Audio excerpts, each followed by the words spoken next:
guys, so come make a pound cake with me.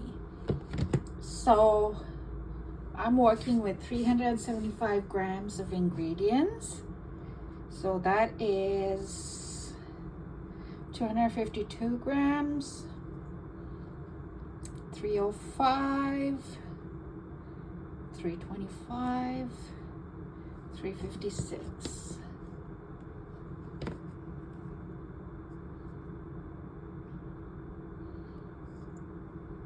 Oops. There we go. 375. So here we're measuring out 375 grams of sugar. So with the sugar, you need to have the exact measurements, because if you have too much sugar, your cake is gonna rise and then it's gonna take a huge dip in the middle. So always be very careful of how much you measure your sugar and that it's not too much. Hi, so we just measured out the butter, 375 the butter as well. The cake is known as a pound cake because it's all 1 pound, 1 pound, 1 pound. So a pound of butter, pound of sugar, a pound of flour, and a pound of eggs without the shell. So I don't need a whole pound of ingredients each, which will give me like 4 pounds of cake. I'm just going to be using 375 because that'll give me just enough cake. So 375 flour, 375 sugar, 375 butter, and we're going to be doing 375 eggs. So when we measure the eggs, we're going to crack them and we're going to measure the inside of the egg. We don't take into account the shell. So with the eggs, it's roughly 375 roughly works out to about 8 eggs, because when you use a large egg, without the shell, it weighs about 55 grams. So if you do the math, it's about 8 eggs. You just get a little bit of extra egg in there, which is not a huge deal. It does not affect the structure. So 8 eggs, 55 grams for a large egg without the shell. So we have 8 eggs in there. So what do I do with all these eggshells, especially when I'm making a bigger batch of cakes? I keep them with me, let them dry out on the counter for a few days.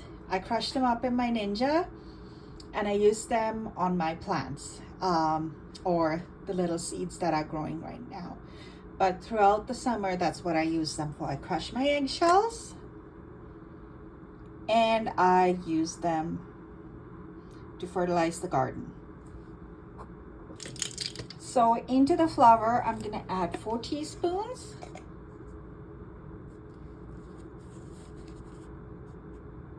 Of baking powder.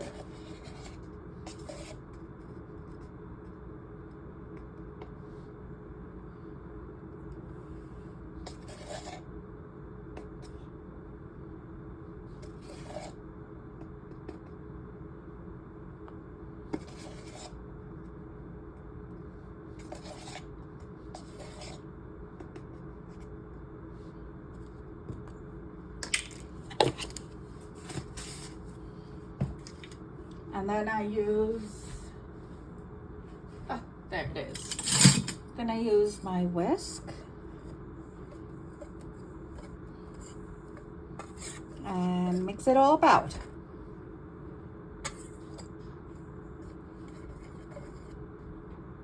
So just to be clear, this is pastry flour that I'm using. I also alternate between cake flour. You can use one or the other. Cake flour is much more softer, but I'm completely out of it. So pastry flour it is, and it works just as fine. And into the eggs, I use my handy dandy Kirkland brand pure vanilla extract. Not vanilla essence, because that's not the good stuff. Pure vanilla extract. And you can get this bottle at Costco for about $14-15. And when you put your vanilla in there, no exact measurements, you just measure with your heart. So for this, for usually my pound cake, I usually use a little bit of almond extract, but this lady who I'm baking for does not like almond extract, so I'm gonna omit that. But yeah, almond extract. It intensifies the flavor profile in your butter cake. So this is my KitchenAid bowl. Yeah. So into my bowl goes the butter.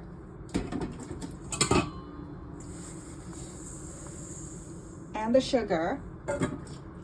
And I'm gonna let it mix till it's pale white. So as I mentioned before, it's the butter and the sugar are gonna mix until the mixture is pale white and fluffy. So we're just gonna have a look at this.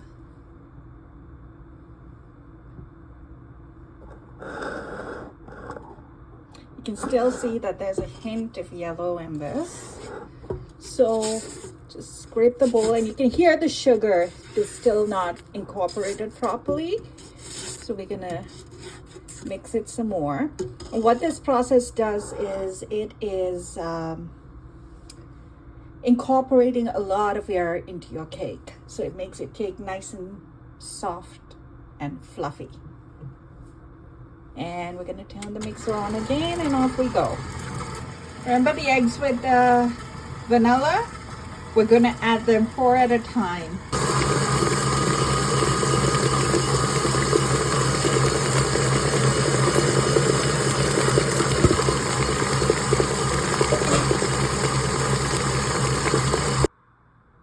As you can see, the egg mixture has separated a bit, but not to worry, because once you put the flour in, it's gonna mix in just fine. So we're gonna add this 1/3 at a time.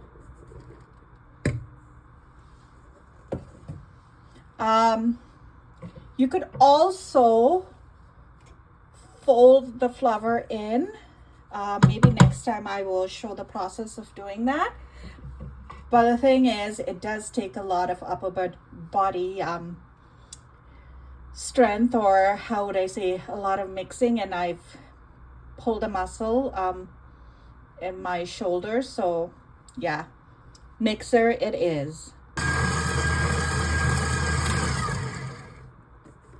2/3 in now.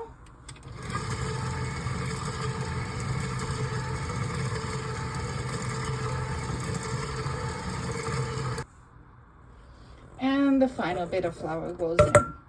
As you can see, the mixture has come together. You're not gonna mix this for too long, because you don't want to over mix it and create big holes in your cake. You just want to mix it enough that the air bubbles in your cake are all the same, is what I'm gonna say, what I was looking for to say. My words are a little scrambled today, just like the eggs in the cake. So this is all mixed in.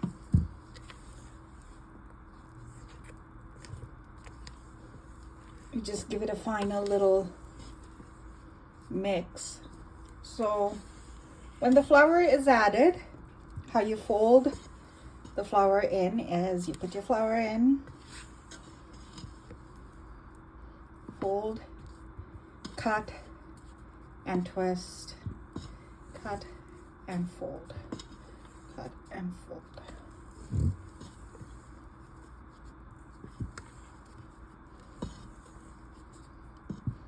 Like that until all the flour is incorporated. But for me, it's hard because I messed up my shoulder. But this is the consistency you are looking for in the cake batter.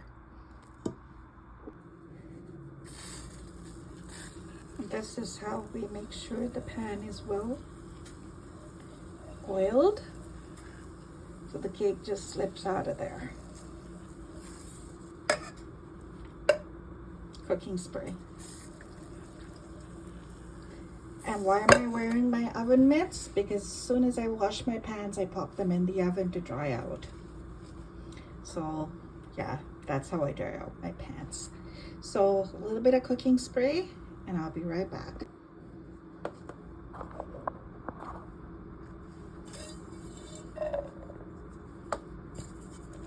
So these pans have been oiled well before.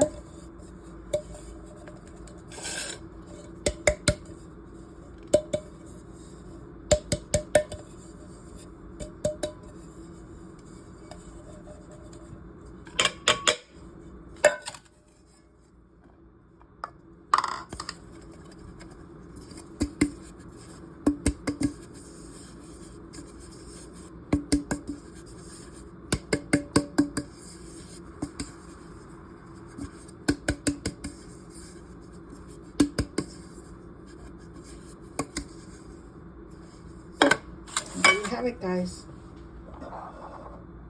So when you fill the cake pan, just leave about an inch of a room so that when it rises up, it doesn't overflow too much. So you're not going to fill it to the top. Just leave about an inch of room.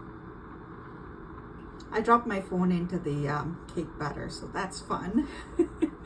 So yeah, remember they go into a 350 oven for about 30 minutes.